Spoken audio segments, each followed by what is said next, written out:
everybody, and welcome back to the channel. My name's Nicole and this is Dusty Book Sniffers, and today's video is video 2 in a series that I'm doing where I'm reading the entire long list of the Women's Prize for Fiction for 2023. This is the next installment, as I said, with the next 4 books. So let's get started.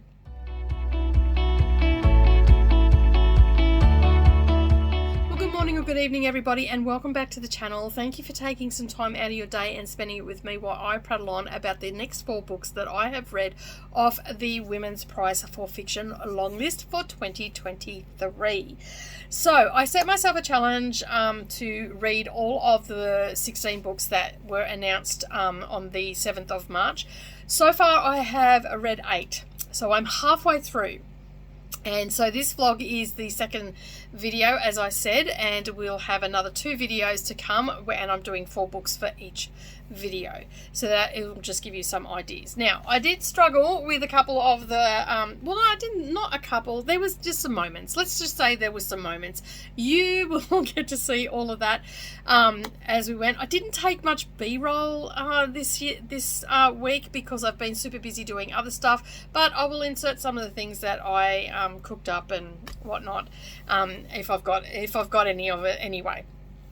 Alright, so without further ado, let's get into my thoughts on the next 4 books. Hi everybody, I'm just checking in. I was supposed to do a halfway check-in on Wandering Souls and I didn't.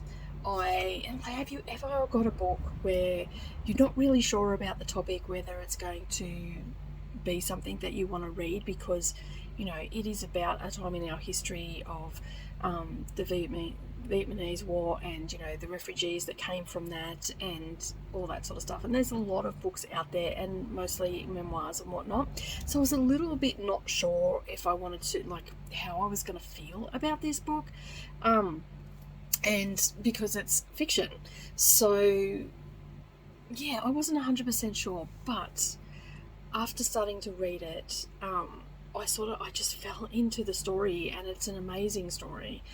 There were some parts that, you know, broke my heart. There was others where, towards the end, where I was crying. It was just an amazing story. Like, even though it's fiction, like she says in there that she's taken inspiration from her mother and whatnot. So I haven't done any further research, and I'll probably end up, after shooting this segment, because I've literally just switched the audiobook off. I didn't have this on Kindle, I only had this on Audible, and it is available on Script for anybody that's got the a subscription to them. And yeah, like, it was just an amazing story. There was a couple of moments there where I thought, I'm not sure about this, and that was sort of about a third of the way through. I felt like didn't know where the story was going to go. So basically, you know, like they've left Vietnam, family's been separated, and you know this within the first couple of pages. I'd say, you know, within the first couple of chapters at least. And yeah, and it was just, it really, really sucked me in. Like, the story just drew me in, and I can see why this was on the long list. Like, and I'd go even as far as to say that it's, you know, it should be on the short list.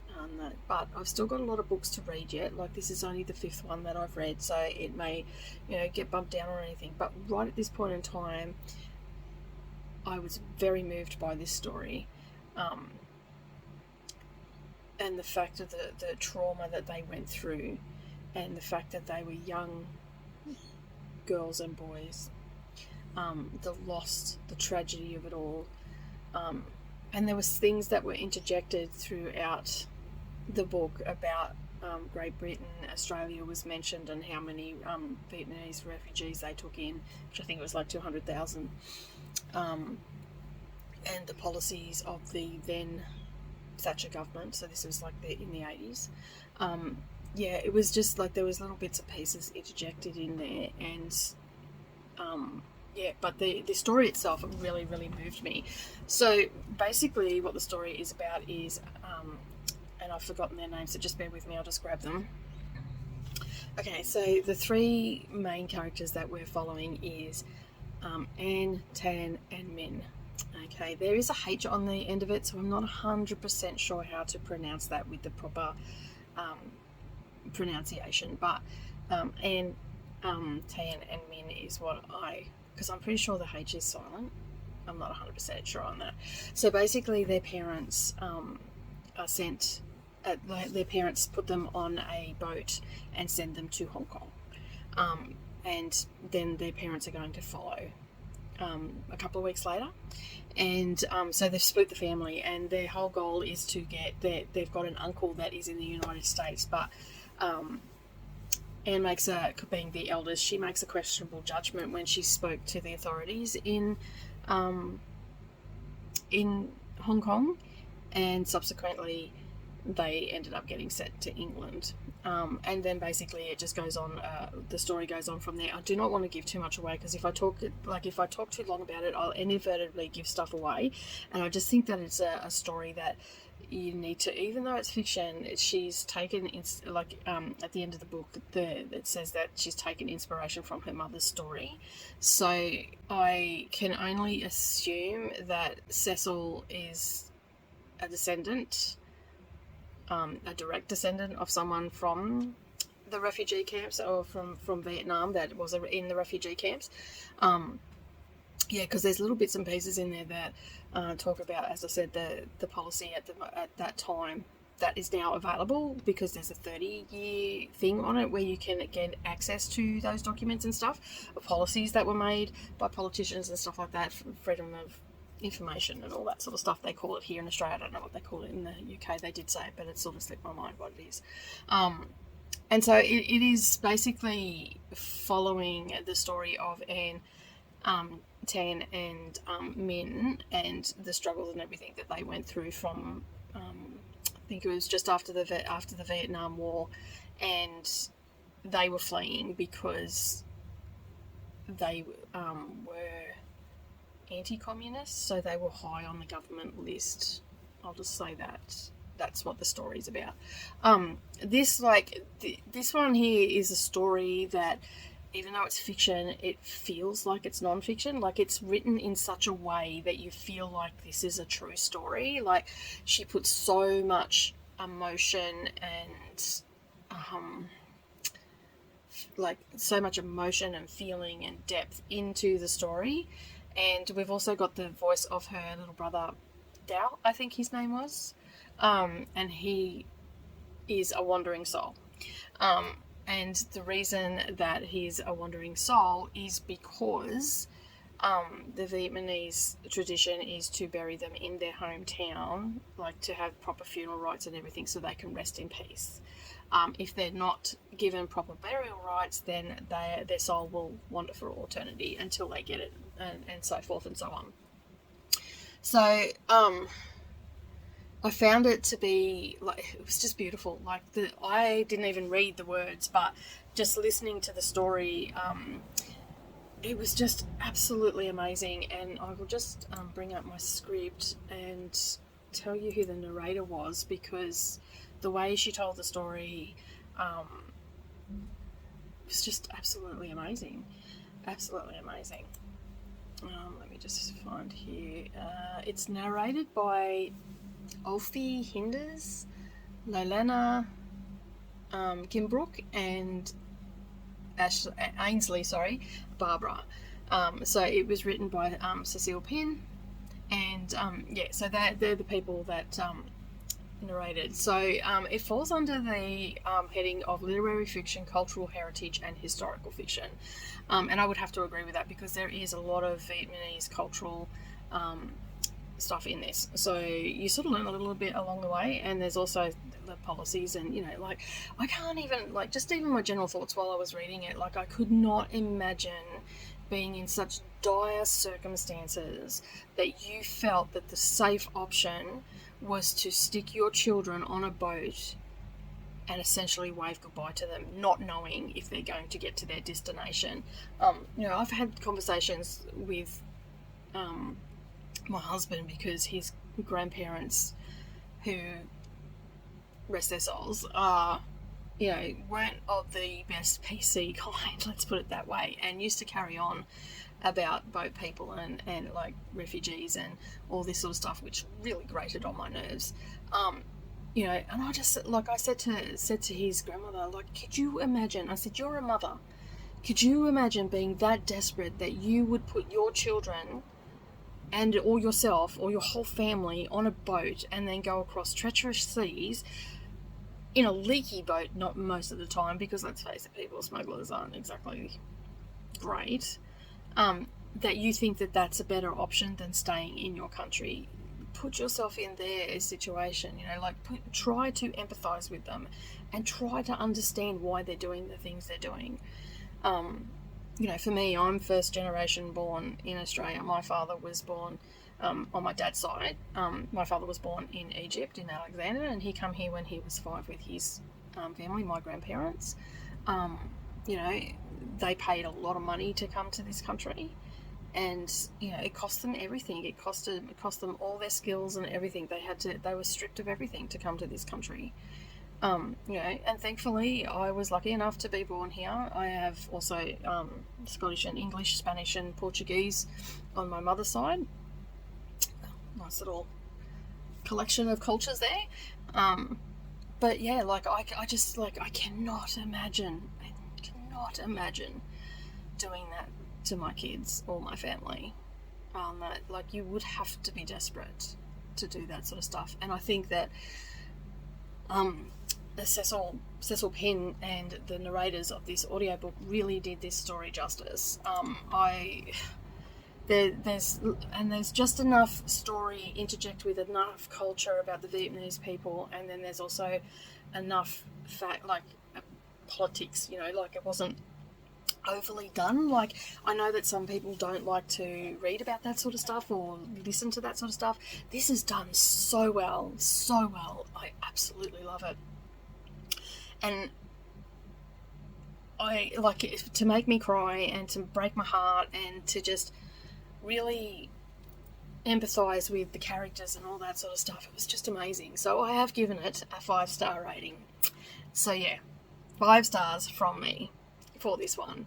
Now I've just gone on to Goodreads and it has a 4.34 rating on that. On Script it is actually, it doesn't tell me how many, I can't see where it tells me how many ratings it's had. It's a 5-star rating, 5 out of 5 stars. So yeah, I don't know if she has written anything else. I'm just going to have a look now because I'm very keen to go and oh, you have to excuse me, I've been sneezing all morning. It's been windy here and the dust has been kicking up and I've been sneezing my head off. Now I've just clicked on her name on Script and nothing else comes up for her name. It just says audiobooks, but I don't know if this is a debut. I'll have to look that up a little bit further, so I may end up interjecting a little bit more in there. But yeah, so it's just, I really don't know what else to say, except if you have not read this, just pick it up and read it. It is such a great story, and it sort of inspired me. I haven't really read much about the Vietnamese refugees and why a lot of them left. I know that it had to do with, you know, government policy and like I know the basics of it and stuff like that, but it's always been such a not taboo subject as such. It's just not a subject that's very often talked about, not in the circles that I travel anyway. So it sort of got me a little bit curious to go and find out a little bit more. Like I might end up going down a bit of a rabbit hole, but anyway, that's neither here nor there. But The Wandering Souls is just an amazing book, and I'm just going to leave it there. 5 stars from me. Definitely pick this book up. You will thoroughly enjoy it, and I'm so glad that I decided to read the long list because so far so good. There's only been one that I've been a bit average about, but so far so good. So the next one that I'm moving on to, let me me just have a look here. So Wandering Souls is done. So the next one that I am moving on to is called The Dog of the North. Now I have this on Kindle, but I have just recently found it on Scribd as well. It popped up, and so I've saved it. So I'm probably going to do a combination of both. I've got a lot of work to do today, but I've got to cut some fabric and all that sort of stuff. So I'm probably going to put the audio in for a bit, and then I'll probably finish the Kindle off. And at the moment, I'm also on reading sprints with Brooklyn Reads. She's got some reading sprints happening today, and it's the 15th of March. So I'm going to start The Dog of the North, and that is by Elizabeth Mackenzie. Am I right in that one? Yes, Elizabeth Mackenzie. You can see the cover there. It looks like a bit of a fun read. So I've just come off a heavy book, so I think I need a little bit of fun. All right, I will check in once I start reading it and let you know what the tone of the book is and all the rest of it. And I do apologise that I didn't pop in for the beginning of Wandering Souls. I just fell into the story and got so lost in it. And so I thoroughly enjoyed it. All right, I am off to the next book. Okay, so I'm doing a little bit of reading on my Kindle. I'm reading The Dog of the North. It is by Elizabeth Mackenzie. And I don't know what I was expecting with this one, but it is almost reading like a cozy mystery in a way, except there's no super sleuthing, like there's no sleuthing in it. But yeah, we've got Penny, who seems to be broke. She's separated from her partner. I believe she's separated from her partner. She's trying to get away from her stepfather, and she's got grandparents in here that are just a little bit off the Richter scale. One's just gone into a nursing home. Another one, I think she's suffering from dementia and all the rest of it. But I'm enjoying the story. Like, I don't know what I was expecting, but I'm actually really enjoying the story. So I'm going to keep reading it, and I should be finished it tonight, if not in the morning. It's not a very long book. It's only got 322 pages in it. But it's a nice, easy read. There's a little bit of intrigue. They've found skeleton remains at one of the grandparents' house, the little bit crazy one. And that, there's a few things happening in the book, but nothing's really come together to let me know exactly what's going on with this book. I was under the impression that she was travelling in the van, but she's just helping her grandparents out. But I'm only about 35% through the book at the moment, so it still could be that she ends up travelling. I don't know yet, so we'll just have to wait and see. So I'm going to get back to it. I've just made my dinner, and I'm going to get back to it after I finish my dinner. And as I said, I should be either finished tonight or, if not, tomorrow morning. I'll check in then. Well, hello. I'm back. It's Thursday morning. It's extremely early on Thursday morning. I got so sidetracked yesterday that I didn't do any prep work for my crafting channel, so I've had to get up at the crack of dawn to get some crafting done, some prep done for my live stream today. So anyway, it's Thursday. I've just taken out of bed, but I finished reading The Dog of the North. So I thought I'd come in and give you my quick thoughts on it. I have my coffee, and so this is by, I've just got it up here because I always forget this poor woman's name, Elizabeth Mackenzie. Okay, and the book is called The Dog of the North, and it's one of the Women's Prize for Fiction long list. That's what this vlog's about. So you already knew that, right? You already knew that. Anyway, these are my morning time incoherent musings over books. All right, so I don't know what I was expecting with this book. And I think I said in the previous clip that I was expecting it to be like a road trip and a self-discovery trip and all the rest of it. There is a little bit of that in there. So I got the impression that their main protagonist was travelling in a borrowed van, but going on an extensive road trip, and then she was meeting people along the way. Now, that was the impression I got. This book was so not that. Right, let me just put my cuppa down. So this book for me, now it might not be for other people, but for me, this felt like a little bit like a cozy book. Okay, I would say it's cozy. Because it had a little bit of mystery, it had a little bit of intrigue, it had a little bit of humour, it had a dog in it. Like, it had all the elements for a cozy mystery, right? But it wasn't a mystery as such, but there was mysterious things in it. So it's a literary fiction, it's about family, basically it's got humour in it, and I would class it as contemporary. Okay, so that's sort of what I would class it at. Now, what was her name? Penny is the main character. in the book. So we know from the get-go that her marriage has failed. She's got her biological father is a nut job and is antagonizing her all the time. She has elderly grandparents, and we also know that she has a sister in Australia, and her parents went missing 5 years earlier. And I got the distinct, well, I know that she hasn't really recovered from that disappearance, and so we are learning a little bit about Penny from that disappearance and how she's not coped and all that sort of stuff. Now, she's also, when she was younger, she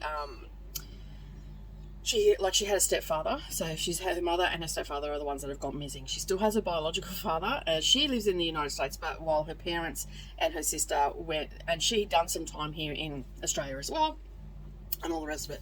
So, and then there's other characters that she meets. Bert, who's helping, he is her grandmother, who is a doctor, and her name is Pincer, she's referred to in the book. She's crazy. No, she's not crazy. She's suffering from early onset dementia, but she's a doctor and all the rest of it. She keeps science experiments in her fridge. And so we meet Bert when Penny meets up with him. I think... yes, they were met at the airport, I believe. He picked her up from the airport. It was the bus station. Oh, when you read a lot of books and you're reading them back to back, some things get a little bit mixed up. But I'm pretty sure he either picked her up from the... I think it was the airport he picked her up. And so she's flown in because Dr. Pincer is a bit of a hoarder and her place is a bit of a mess, and she really needs to get help. So they're being really sneaky and going there, and they've got a cleaning crew coming in and all the rest of it. And so that's how Bert and Penny meet. And subsequently, and this all happens like in the first this is like they set the story up and in the first couple of chapters. And basically, so she's hiding in the bushes down the end of the driveway while Bert goes up to their house because she's feisty, Pincer. Like, she's a feisty character, and somewhat shocking at times with the things that she does. Like, it was a good read, and I had a lot of fun reading it. But poor Penny was just copying it left, right, and centre. So when you read the synopsis, you get the distinct impression that there is a road trip. The road trip is sprinkled in with her day-to-day life of trying to sort her elderly grandparents out, and also to come to terms with the disappearance of her parents, because it's been 5 years and they need to wrap things up here in Australia. So there is a trip to Australia from the United States, and that's where I'm going to get into what I liked about this book. So it was really good to read a book, even though Elizabeth Mackenzie is American, she's not Australian. She rattled off a heap of in this book, there's a heap of classics that she rattled off, Australian classics like My Brilliant Career, and some reference books to explorers and all that sort of stuff. She made reference to Burke and Wills, who, if you know your Australian history, they were the ones that discovered some of the areas of the outback for the English, and they perished out there. So she's incorporated that in that information because of the disappearance of her parents. And there's just all these little snippets. So any Aussie that reads this book is just going to smile at some of the things that is said in it, some of the things that are referenced, because we don't especially for an American author to be referencing so much from Australia, it's a nice change. Because she actually comes to Australia, and there's a whole thing that happens on the way here. And then all the places that she was mentioning, like around Brisbane and all that sort of stuff, because her sister's here in Queensland. And yeah, it was just really nice to read a book that had those sort of references and all the rest of it. What let it down for me was, one, it wasn't the road trip that I thought it was going to be, although there are road trips in it. It wasn't, I didn't feel like it was funny, but it wasn't hilarious. It was sort of, I felt like she was trying a little bit too hard, though. It was sort of the negatives that I got. I didn't get a lot of laugh out loud moments from the book, and they're really the only things. Like, it was a great story. Like, it was a great story. I was happy that I read it. I wasn't disappointed that I read it or anything like that. I was just expecting more from it because of the synopsis. And basically, and it was more just about her day-to-day life and trying to figure out how to, deal with her elderly parents and elderly grandparents, rather, sorry. One who who has early onset dementia, and one that is sprightly, and she ended up, it all got wrapped up really nicely in the end, and yeah, I don't know. I like the story, but it wasn't what I expected, so I was a little bit disappointed. So you probably wonder, anyway, that's all I'm really going to say about it. There's not a great deal more to say about it. Which is unfortunate, because I think that had it been described better, I would have probably given it a better rating, because, and this is why I don't like synopsises, and I don't like to read synopsis. Is that a word, synopsises? I don't like to read the synopsis on a book. I think I say this in every video, because that's what happens. It gives you a level of expectation, and then you're disappointed. Whereas if I go into a book blind, I still might have had the same experience, but I may have appreciated the story a little bit more. Does that make sense? I think it makes sense. It makes sense in my head, and that's all that matters, right? So anyway, I have given The Dog of the North, and The Dog of the North, for those that are wondering why it's titled that way, the van that's on the front of the cover, that belongs to Bert, and Bert and his toupee. Thinks he's a ladies' man. That I found funny. So basically, I think it was his ex-wife called the van the Dog of the North, and it just stuck. And he's got a little Pomeranian dog called Queecoats. Queecoats? Yeah, Queecoats. So anyway, he's in it, and he's adorable. But yeah, I've given it a 3-star rating because I felt let down by the story. But it is still a good story. Now, 3-star is an average read for me. It's an enjoyable story. It makes you smile. It doesn't make you necessarily feel all the feels, but in my ratings, that's what a 3-star is. It's a good story. It was well written. It ticked some of the boxes for me, so it had some humor. It was a great story, and the other box it ticked for me, it had mentions of my my home country and all that sort of stuff, written by author outside the country, so that was really good. But yeah, I think you will enjoy it. Okay, even though I was disappointed because I was expecting something else. Okay, so that you have to take it for what it is. I was expecting something else, so my review is on what my expectations were. So do I think it belongs on the long list? I don't know. I don't know. We'll see where we end up with that, shall we? No. Anyway, that is my review of Dog of the North. Let's move on to the next one, and the next one is where's my book? Here it is. The next one is called Trespassers, and I believe that's by Louise Kennedy. Now this book, where is it? Okay, so Trespassers. Now, if you remember when I did the long list TBR and what order I was going to read them in, I was conflicted where I wanted to put this on my list. Now, I'm really happy where I've put it. In the end, I've thought about it. I'm really happy where I've put it. Now, this, as I said, is by Louise Kennedy, and this has won a ton of awards already. And I believe it's set in Ireland. So I haven't had a good run with books that have been set in Ireland before. Because the books that I've experienced have had a lot to do with the conflict between the Protestants and the Catholics, or they have a lot of stuff about the IRA? Irish Republic, yeah. And the bombings and all that sort of stuff, and all the domestic terrorists, well, that's what they call it these days, but the bombings and everything from back in the day when it was like a real big thing. I can remember as a kid there was a lot of bombings in Ireland and Dublin and all that, around those areas and stuff like that. And I remember the IRA being put out there. So I know nothing about this book. All I know is that it's won a ton of awards. I have forgotten what the synopsis said. I have read the synopsis, but I've actually forgotten it. I'll probably get a memory trigger when I start reading it. But I do know that it's set in Ireland, and I do know that there is the problems that I have with that. So that's all I really know about it. So let's go start reading that. I have it on audio, and I'm going to listen to that today. I'm going to start listening to that this morning while I'm doing the prep for my live stream and all the rest of it. And hopefully I'll have it finished by Friday morning. Okay, so I've been doing some cutting, and prepping and all that sort of stuff, and I've been listening to Trespassers by Louise Kennedy. Again, there's a lot of talk. Like, I'm only a few chapters in, so it could drastically turn. I'm not going to DNF it, because part of doing the Women's Prize for Fiction is not to DNF any of the books, is to read them all the way through. I mean, it's going to have to be pretty bad for me to go, you know what, I'm just not doing it. So the challenge was to read all of them. So this one, again, it has a talk of the Protestants and Catholics.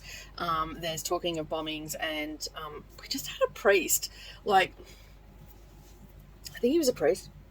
Was he a priest? I don't know. Anyway, there was, he went into a classroom of kids, and he says to the kid, this is the dialogue, says to the kid, how old are you? And he goes, 7. And then proceeds to tell the class a story about a young girl that was taken by someone. They had their way, a group of men, and had their way. No graphic details or anything, just alluded to it. I'm like, that's so not appropriate. Yeah, see, I struggle with this sort of stuff, because it's just, yeah, Irish books and I don't get along. I just don't get along. I don't know why, but, well, I do know why, because I just don't like reading about that. Yeah, anyway, but it was like, and then the kid was like, because they used a broken bottle to carve something into her after they had their way with her, and, this is to 7-year-old kids. Like, I know that's fiction, but still, it's just like, who thinks that? Who thinks that that's a good idea to put into a book? Like, hello? But anyway. I'm sorry. I'm just ranting. I'm sorry. But anyway, I'm about 4 or 5 chapters in, and it's going to be a struggle. I think it's going to be a struggle. I'm hoping that the story's going to turn around. I haven't gone and looked at the synopsis to see what it's all about or anything, but it started off with something about melancholy, and so I'm guessing there's a little bit of like day-to-day grind type stuff is the impression that I'm getting. So yeah, that is my first initial thoughts of the first 5 chapters, and I'm like, oh, but I'm listening to it at 2 times speed because it's on audio. I do have it on Kindle, but as well, I just don't have time to sit down and read it today. So I am listening to it on audio, and I am listening it, I think it's Act 1-9 I'm at, and it's almost 2 times speed. So I think I've only got, like, it's only for a just under 5-hour book at that speed. I'm going to get through it. My initial thoughts on it are, I'm not going to get along with this book. I'm hoping that it's going to turn around, but, you know, hey, like, there's a lot of books on this list. I'm not going to get along with every book, right? And I said from the get-go that anything that's, I just don't get along with books that are set in Ireland.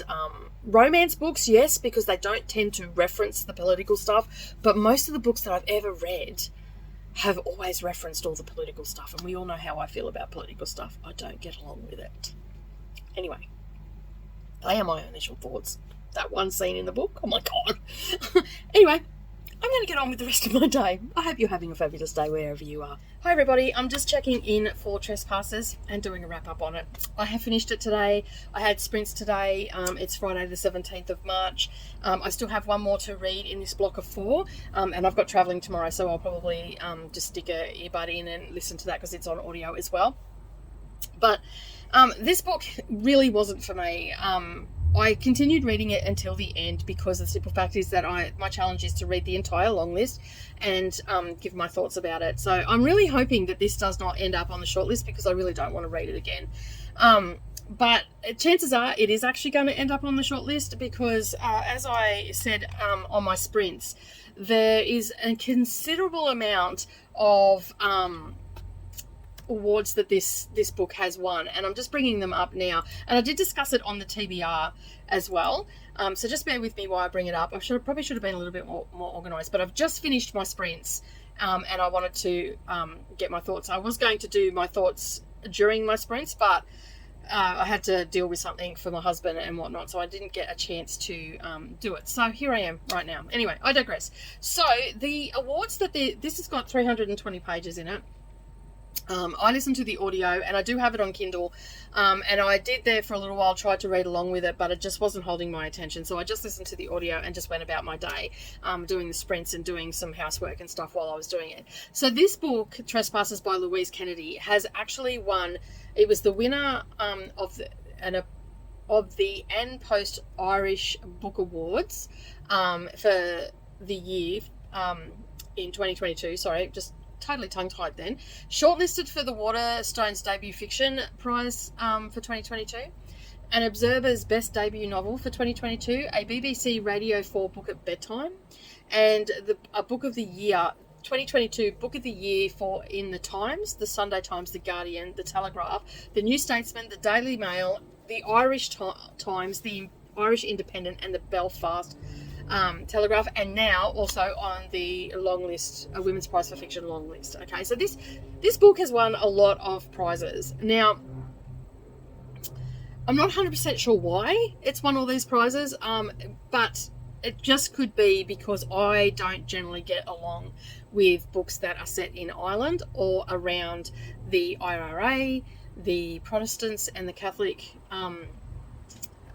and just anything to do with them becoming a republic, or anything to do like with their independence and all that sort of stuff. I just don't gel with that. If there's a romance and it's set in Ireland, I'm okay with it. It's just when they start bringing the political stuff in it. Now, also, this book had topics of infidelity and alcoholism in it. Now, the main character, and I've forgotten her name. That's how memorable this book is. Like, I've already forgotten. Like, I finished it a couple of hours ago, and I've already forgotten their names. The guy that she was sleeping with, his name is Michael, and the only reason I remember that is because that's my brother's name. But her name, which totally escapes me, is it up here? Kushla. There we go. Her name is Kushla. She meets Michael, and they get a little bit hot and heavy. He's a Protestant, and she's Catholic. And so that is a no-no.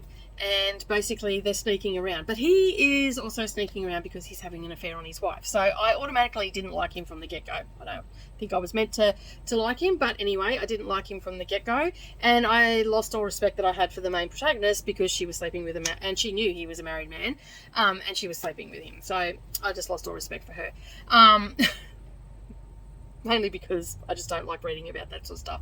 I don't like any sort of cheating, and you'll hear that if there's a book that I've read and there was infidelity in it, I don't like it, and I'll still continue reading the book if it's a good book. But this, I should have DNF'd it, and my reasons I've already stated, because it had all the political stuff in it and all the rest of it. And it's not because I don't understand it or anything like that. I just don't gel with it. I just don't gel. But now, someone asked me on my sprints, what is my star rating on this? Well, if I wasn't doing this challenge, I would have DNF'd it at probably about 60, 70 pages. But because I've read it all the way through, I am actually still going to give it a 3-star rating. Now, the reason that I'm still going to give it a 3-star rating is, one, the writing was okay. Like, it was good. It was good writing. The story for someone else is a good story. I know this sounds contradictory, but it's just because I don't gel with that stuff. I don't like reading about it. That's why I would have DNF'd it. And I didn't really read much about it. Like, there was some questionable moments in this book where there was a priest. I'm assuming it was a priest, because I was so shocked by it. I actually forgot whether, like, he was father or priest or whatever, for whatever they call themselves. And he was telling these young children these horrific stories, and he did it twice I'm like, really? And it was just, I can't even put it into words. Like, it was just, you don't tell 7-year-olds that, like that. And I think I said the first one, and then the other one, it was the same sort of thing again. And then Kushla, she is dealing with the fact that her mother is an alcoholic and is always drunk and gets into the Gordon's gin, which, mind you, I like Gordon's gin. A bit partial to the old Gordon's gin myself, although I'm not an alcoholic. I only have a drink once every now and again. But yeah, so, and her family owns a pub in Belfast. And so her mother is an alcoholic and is not coping. There is a lot of focus on the children that are in the story and how their mothers aren't coping. the poverty, and there's just the constant threat of violence and getting hurt or beaten. One of the children's parents was beaten within an inch of their life just because they strayed off the path of where they should have been, and they shouldn't have been where they were, and all that sort of stuff. But it mostly centers around Kushla and Michael, and it just wasn't great. I could probably keep going, but I'd end up giving it away. For those that love, I'm assuming that Louise Kennedy is Irish, and it's her debut novel. And you know me, guys, I normally like debut novels, but this one I just couldn't get it past it. So I'm just going to leave it at that. It's a 3-star read. I would have personally DNF'd it. I don't think, I definitely wouldn't recommend it to anybody that I know. But if you don't mind reading Irish literature and, and that is centered around that sort of stuff, then you're going to be fine with it. Like, it was a nice little love story and all that sort of stuff, but it was based on deceit and lies, and that just doesn't sit well with me. So I'm just going to leave it at that, shall we? And we're going to move on to the next one, which is Memphis by Tara M. Stringfellow. And that one, I believe, is a family saga book, which I don't mind a family saga. And I believe she's either just getting divorced or she is divorced and she's heading back to Memphis, to her family home. So I think that's what it's about. So I'm going to move on to that. Again, I'm going to listen to the audiobook for this because I'm going to be traveling. Well, good morning, everybody. It's Monday morning. It's the 20th of March, and I finally finished Memphis. It took me a little bit longer. I had some issues with my Audible account. It wasn't playing properly, and then it took a little while to get that sorted out, but I got it sorted out in the end.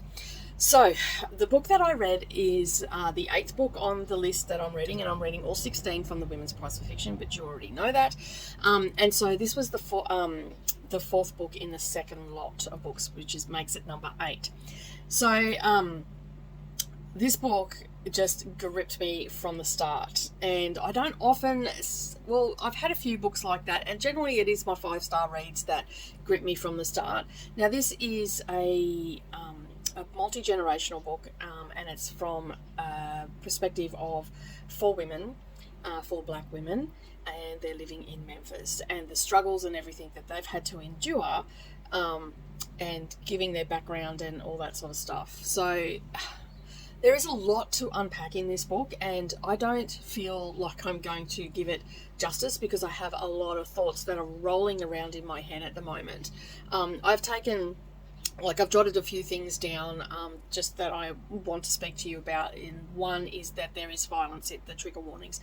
There is violence in this book on both sides of the scale, on the male side and also the female side. So domestic violence, there is child abuse, and there is a strong theme of war, both in World War II, the Gulf War. There's also just the war that basically the gangs, because there's gang violence in it as well, and there's but it's not it's not a heavy theme through it, but it's referred to throughout the book. So there's those themes in there. The hardest chapter for me to read was the what happened to a young child of 3, I think she was at the time, 3 or 4 at the time, and she was sexually abused essentially raped by her cousin. It's not a graphic amount of the book, but that was the hardest thing for me to read. That was just, and so there are some of those trigger warnings in there, and there's violence, domestic violence, murder, all that sort of stuff. And so if you can read that sort of stuff and you can get past it, you're going to love this book. Now, I didn't know this going in, but Tara M. Stringfellow is actually a poet, and I didn't know that. But after reading the book and then finding that out, because it was in the author's note, and I actually listened to this, I didn't actually read the physical book, so I couldn't flick to the back for the author's note, because a lot of time the author's note has stuff in the book about the book and what the inspiration and all that was, and it's in the back of the book. So I've started to get into the habit of going and reading the author's note or looking for that first. But I didn't do that with the Audible because I'm just listening to it. So when I got into the book, it felt very lyrical. Like the writing was very lyrical to me, and basically, and then that just confirmed it that she was a poet. That would explain why her writing was so lyrical and whatnot. Now, there is also a quote from Toni Morrison in the front as well, and I cannot, because it's on Audible, I don't actually have a physical book or it on Kindle. I would actually love to get that, but apparently it was from the New York Times in the 70s, and it was about her thoughts on feminism, and that's where that came from. So anybody, I am not familiar with, I know who Toni Morrison is, but I have not read anything of hers.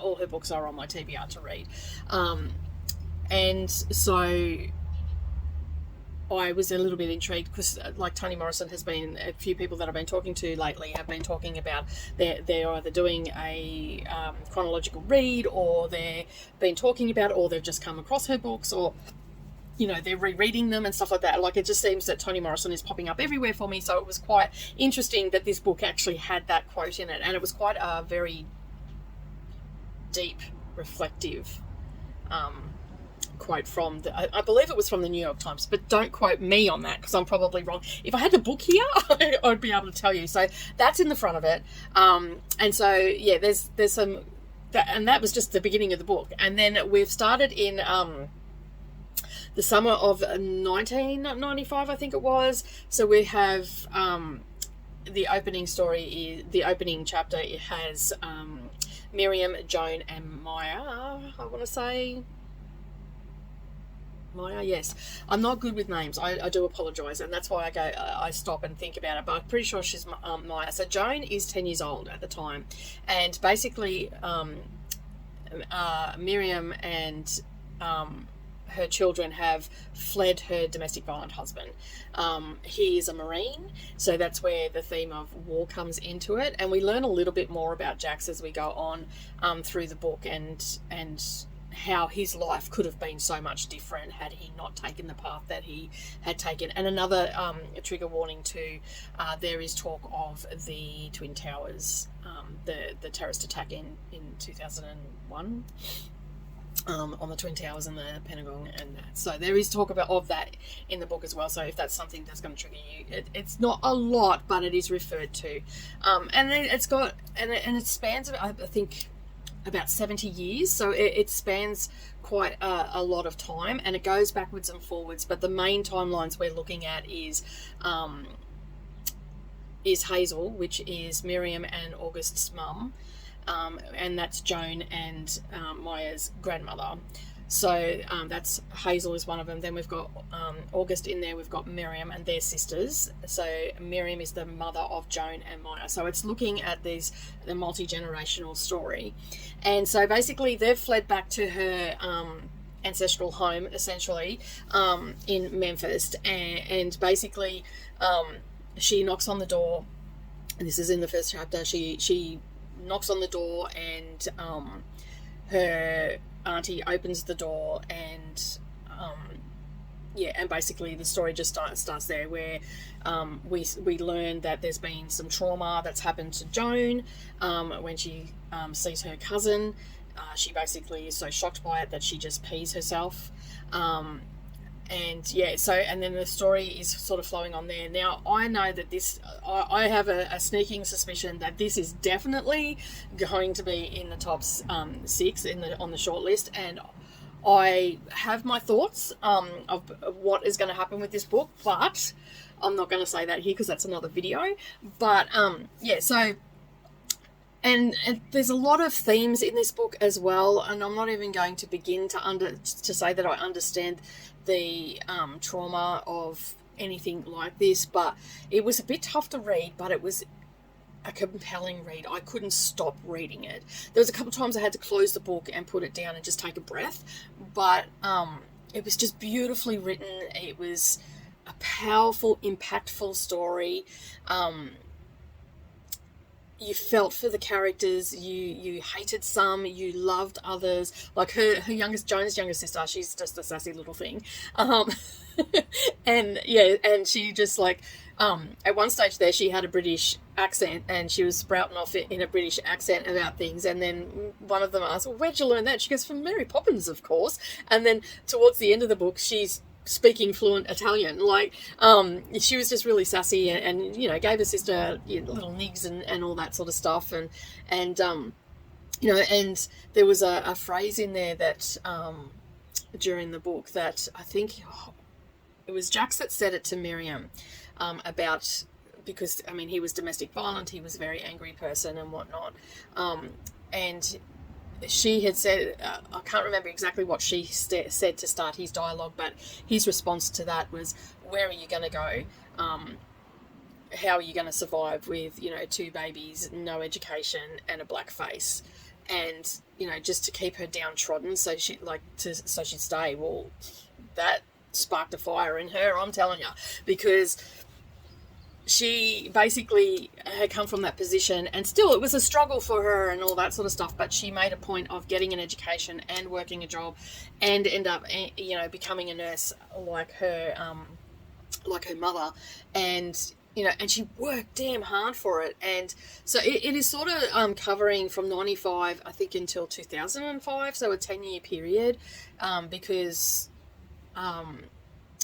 6 years, like before Jax comes back into the book again, there's a 6-year period that we're in where it's just the girls, it's just Miriam, it's just August, and August has got a son that done unspeakable things, and is paying the price for it. So when, like, the theme of war, you know, the struggle, the fighting and all the rest of it, he was involved with the gangs. And then her grandfather, her grandfather was also a veteran. He had been in the Second World War, and then you also had, like, Jax, who was a Gulf War veteran and threw himself into the Marines and stuff like that. So with the men, even though they weren't the central integral part of the story, they still needed to be there to show the plight of the women and what they had to endure to achieve and all that sort of stuff. And so Joan is she's telling her story essentially, as well as bringing the other women into it.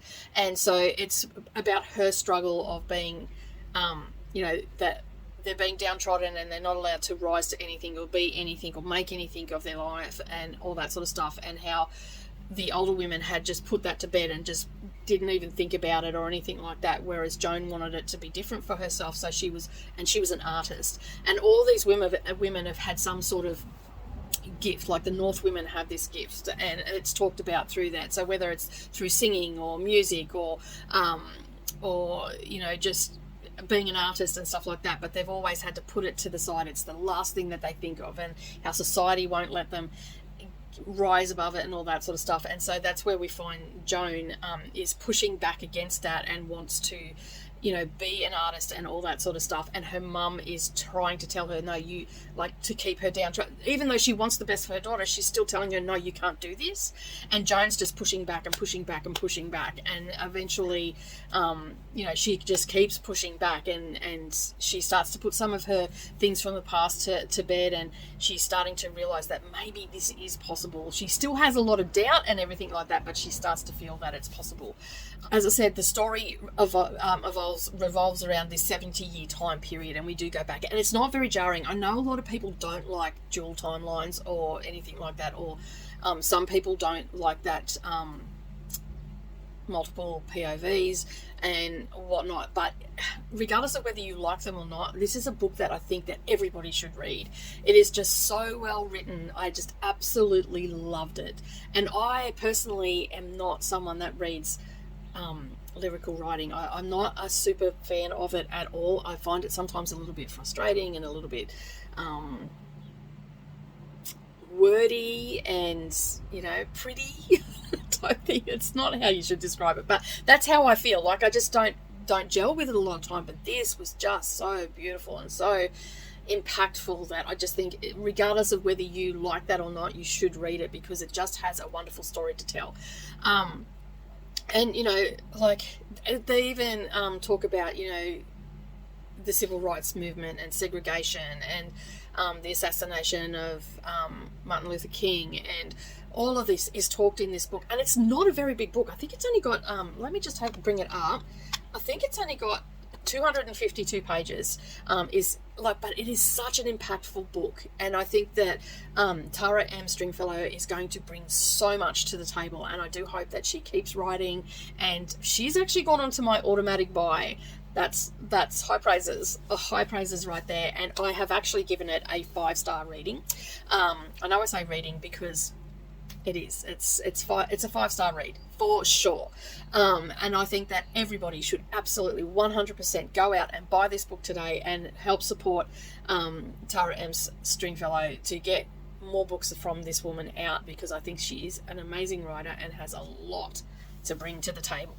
Now, I will say towards the end of the book, in saying that, I have one favourite part in the book, and there's many favourite parts in this book, where I've had to, like, not so much favourite, but, you know, just impactful stuff that just make you catch your breath and stuff like that.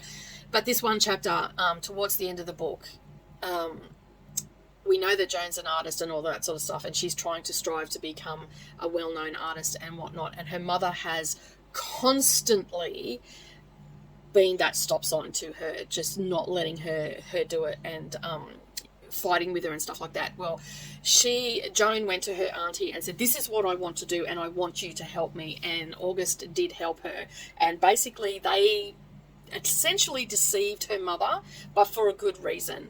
She had to do a portfolio to send off to this college, and this, like, it is a little bit of a spoiler, but I'm not going to tell you whether she got in or not, because it might not have a happy ending or anything like that. But this one particular chapter where her mother has, August has basically grabbed her sister and said, look, you need to come and see this. You need to see this. And she's going, I just want to have a shower. I've had a long day at work. She goes, but you need to come and see this. And then August drags her up to the cousin's room, where she doesn't want to go in because that's where something happened to her daughter, and it's trauma for her and all that sort of stuff. But they knew that that was the one place her mother wouldn't go, so it was a good place for her to hide her artwork and stuff like that. And the artwork was as tall as the ceiling, and it was of all of the women that she had painted and sketched and drawn and all that sort of stuff from around her neighbourhood. And her mother walked in and was just gobsmacked and in awe, and just went down on her knees and just like was just blown away by her daughter's artwork. And it was for the first time that she actually seen what her daughter was capable of. And then there's a whole dialogue that goes on in there, but that was just so impactful to me. It just like the realization that mother had of her daughter and what she could actually possibly achieve, and for the first time actually seen her daughter. That was really impactful, that chapter. But yeah, as I said, everybody should just read this book. It's absolutely fabulous. It's 5 stars all the way. But I'm going to leave it there, because I have a sneaking suspicion that I'm going to be rereading this book very, very soon, and I will go into a lot more depth and a lot more probably spoiler territory and all the rest of it. This has been a little bit spoilery, but not too much. Believe me, the amount of content that you watch, by the time you get to this book, you would have forgotten what I've said anyway. But if you have not read this book, do yourself a favour, go pick it up and read it. Come and join our Discord, because I have a sneaking suspicion we'll be reading this book, regardless of whether it makes it onto the shortlist or not. It is definitely one that I am going to encourage others to read in my Discord. So all that information is down below. So that is the end of these 4 books that I have read for this week. I am about to start on the next 4 books. The next 4 books that I am going to be reading, and I'll just put them up here on the screen, is Demon Copperfield, Fire Rush, Black Butterflies, and Glory. Okay, so we're now starting to get down. So Glory is the 12th book that I'll be reading, and this is in my bottom 5. So I am now getting down to the books that I'm not really wanting to, like, I don't know what they're about, I'm not really feeling them and all the rest of it. But I'm okay with that, because you never know, there could be a little diamond in the rough in there. So I'm looking forward to doing them. So I will read them over the next week, now that we've got my Audible and Kindle stuff, like my Amazon account, sorted out. I don't know what was going on there, but books were disappearing and coming back in, and I'd start reading them and then they'd disappear halfway through I was reading them, and they got it all sorted out for me. There was some sort of bug or some sort of problem at their end, not my end. So yeah, so I'm looking forward to reading the next 4. I have heard good things about Demon Copperfield and Fire Rush. I have not heard good things about, I've actually seen a couple people talk about Black Butterflies and Glory, and there's been mixed reviews on those, but they were just ones that had come up. I didn't really pay attention, but I have heard mixed reviews on those. But Demon Copperfield, there's been a little bit of chatter in a couple of sprints that I've been in saying that it's been pretty good, and Fire Rush sounds intriguing to me. It is a young black woman growing up in the 70s, and looks like it's got a bit of a reggae vibe to it, so just by the cover and whatnot. So yeah, I'm looking forward to that. But that is it for this one. It is a wrap for this week. Thank you so much for coming along on this journey of me reading the Women's Prize for Fiction long list for 2023. I really do appreciate all the chitter chatter that's been happening around it, and also the encouragement that I've been getting from a few booktubers as well in sprints and whatnot, because they know that I'm doing it, and so I really do appreciate that. As always, have a fabulous day, everybody. Keep turning those pages, and I will see you in the next video. Bye for now.